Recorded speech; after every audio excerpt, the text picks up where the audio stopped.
I'm starting the video, pushing the minus button. Yeah, for 2 seconds. 1, 2. okay, now they're all blinking. All indicator lights L1 to L5 will stop. Will flicker stops. And then push. Push check button once to confirm the traffic light position. Okay, there, it's doing it.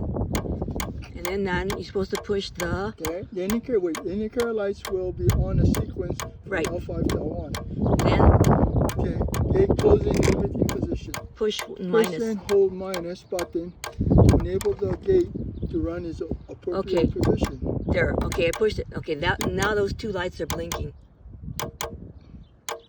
And nothing happens. Okay, Yeah, this is, release the button to stop running. okay, so nothing happened. Okay, this is the video.